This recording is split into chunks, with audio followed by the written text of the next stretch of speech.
Good morning, welcome back to The Real McNeals. If you haven't watched our last vlog, we announced the birth of our first grandson, and because of that, Riley and Sess will be headed home from the hospital today, and we would like to prep some meals to take to them. They're both pretty tired right now. It's so tough with that first baby, coming home, trying to do meals, stuff like that. I am also homeschooling this morning, so it's going to be a bit of in and out trying to get this done. I am going to make spaghetti and meatballs. Also, we're going to do a baked spaghetti casserole and chicken enchiladas. Those are the three that I've chosen. Plus, Tegan and Caden have signed up to make some sort of sweet treat to take over, like cookies, muffins, something like that. I'm giving them absolutely free creative license to go ahead and make whatever they would like to make. But right now I'm starting on the spaghetti sauce and things like that. So because I'm doing meatballs, plus I'll use the same sauce for making baked spaghetti, I'm going to do my sauce up vegan, just have it all the vegetables and things like that. And then when I go to make baked spaghetti, I will add cooked ground beef in, and then that way it's not already full of beef to go on top of the spaghetti and meatballs too. So multi-purpose sauce, which makes it a little bit easier. Plus, I tend to make plenty when I do it, so there will also be enough for our family left over too, which is perfect. Right now, I've got the extra ground beef browning up with onions in it over here so that we can add that in when it's time to make a baked spaghetti. I also have my enchilada spice mix sitting over here waiting for me to make up the enchilada sauce. I've got my big pot out and onions chopped so that I can start making my spaghetti sauce. You may have noticed there's a little hack I have. We don't use green peppers very often, so I buy them every once in a while because Costco actually doesn't sell green peppers here. I buy them at the regular grocery store, chop them up, and keep them frozen because spaghetti sauce is basically the only recipe that I really use them for. It just doesn't taste the same without them to me. And another thing that we do is we really like to have garlic fresh on hand all the time, but it keeps going bad. So we take garlic and we peel all of it, put it through the blender with a tiny bit of water, and freeze it in a big sheet in our freezer. So whenever we need garlic, we have freshly pureed garlic, which is perfect and it's a lot faster, and then nobody has to clean up the garlic press every time I bake. You can see I've just tossed that big lump in there, and it'll just cook down as we put the sauce and things like that in. Since I'm making spaghetti sauce, the other thing I have on hand is frozen tomatoes. I will buy the big flat of tomatoes from Costco, and sometimes we just don't plow through all of them before they start to get kind of soft, but that means that they're perfect for pasta sauce. Never throw them away. Wash them up, throw them in a bag whole. I probably should have cored them, taken like the little stems out, but when you're making your spaghetti sauce, you can just throw them in.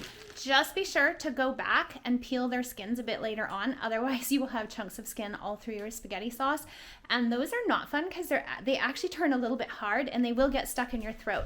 I'm going to pop these in the sauce and they'll simmer in there for probably 20-30 minutes, and then I will come back and I will just slip the skin right off of them. Kind of hot, but you just lift them up with a spoon, grab that skin, and it should just slide right off.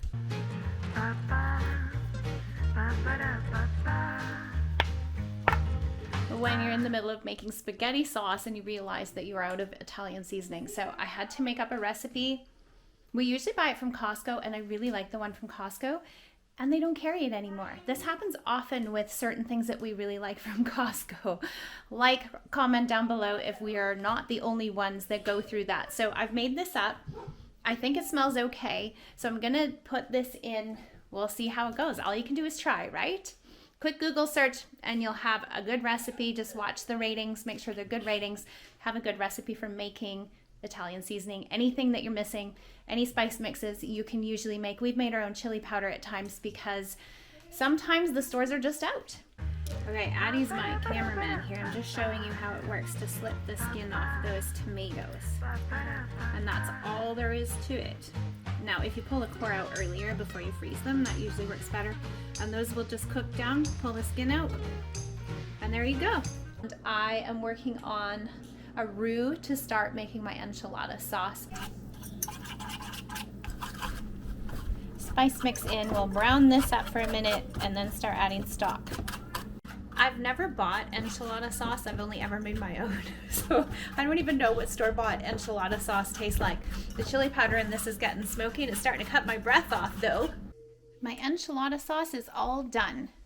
I've got my chicken breasts all laid out, and I've made up a spice mix to go on them. So I'm gonna spread it on these. Then they're going to go into the Instant Pot and sear really quick on both sides. Then we'll cook them. It says about 8 minutes, we'll see. I'm using a recipe that isn't for an Instant Pot in an Instant Pot because I just need the method from the Instant Pot one because I've never done it in there before, but I want my chicken to be nice and juicy and tender, and I want it to be done faster. So that's what I'm attempting to do at the moment. And then I need to get moving on to making meatballs. So I don't think I've ever done 3 meals in one day. This is a first for me. So far, so good.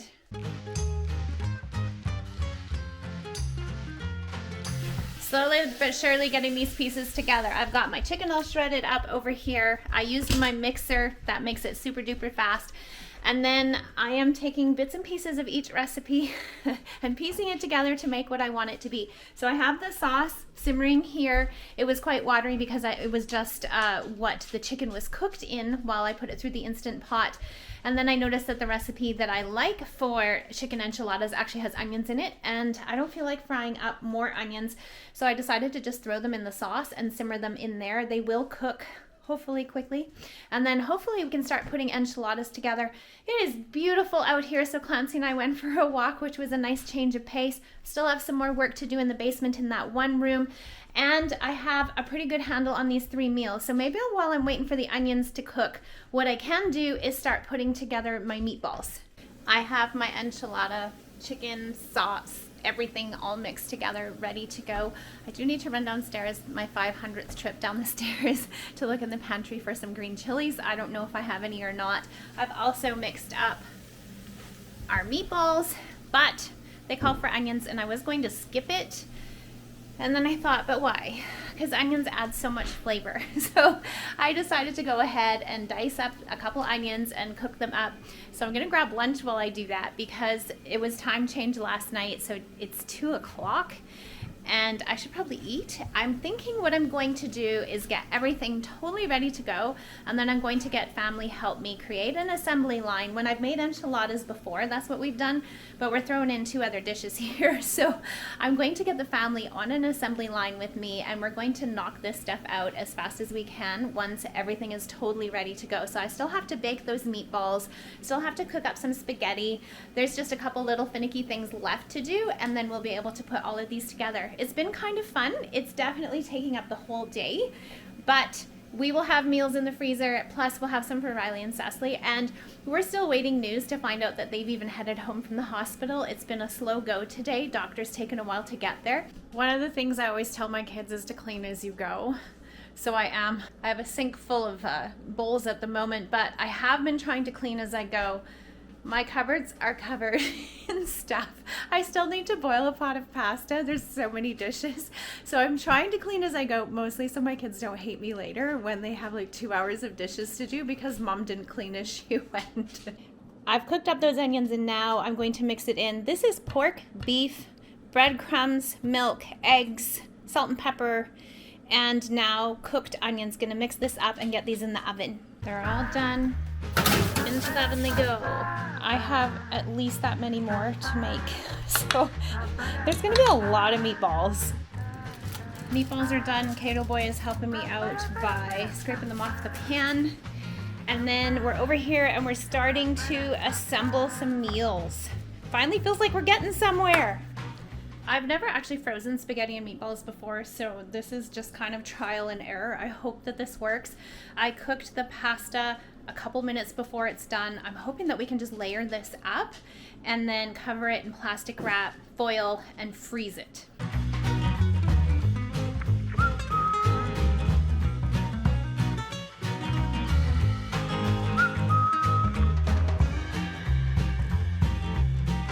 One dish down, 2 to go. I'll let you know if this works. I don't know if I'm freezing ours like this, but there is quite a few meatballs on there. The sauce, I don't know.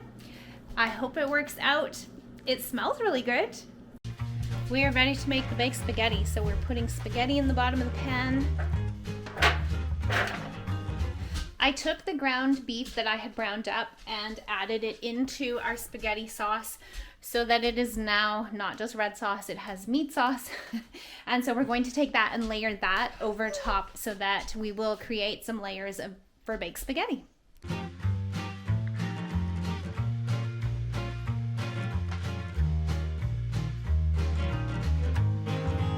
Layer of cheese.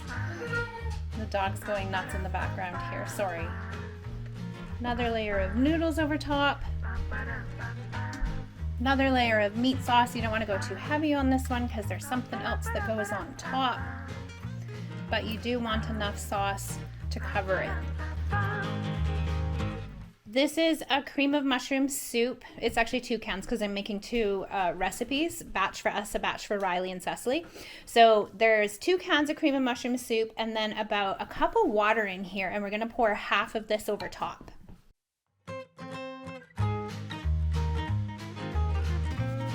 And then Kato's just putting a quick layer of Parmesan over top. And then that's it. This will cool. We'll throw it into the freezer and then we can take it up. I'm switching the sauce up for us just a little bit. I've added some olives into our meat sauce and I'm going to add a few mushrooms. I'm going to let it simmer for a little while and then I will go ahead and make the baked spaghetti for us. We're going to get started on an enchilada assembly line here in just a minute. I got another pan of baked spaghetti made. This is for our family and we actually have spaghetti left over. It was enough to feed the family supper. There is also still some of the meat sauce left over. And we're moving on to assembling enchiladas. I have to keep rereading the recipe because I keep forgetting the order that I'm supposed to be doing things in. But we're going to make some enchiladas, get them in the pan, get those frozen too so that we have everything ready to go. Enchilada sauce. I think we're gonna have to make more of this. I don't think that I made quite enough. We've got our chicken. We usually do canned corn, but this time we don't have regular canned corn, so we're gonna use just a little bit of creamed corn. And cheese. And there's our enchilada. We'll just wrap them up and put them in the pan. I've got more help in the kitchen. Clancy is helping me finish off because I'm getting tired. We've been doing this for hours and hours and hours. So these are our pans of enchiladas. So the great news is I was able to make enough meals for Riley and Cecily. I think they'll probably get at least 2 out of each pan. So that's 6 meals, plus I have a few other things put away in the freezer for them. So I think we should have close to a week's worth of food for them. They made it home from the hospital with baby William and we're gonna go and meet him tomorrow. We're very excited about it. We're just gonna get the enchilada sauce on these, get some cheese on them, get them wrapped in plastic wrap and foil, and then we are done. I hope you enjoyed hanging out with us. If you're looking for ideas to take someone who has had a new baby or somebody who needs a meal, maybe you'll find these helpful. Give us a thumbs up, hit that subscribe button, and we'll see y'all soon. Ba, ba, da, ba, ba, ba. Ba, ba.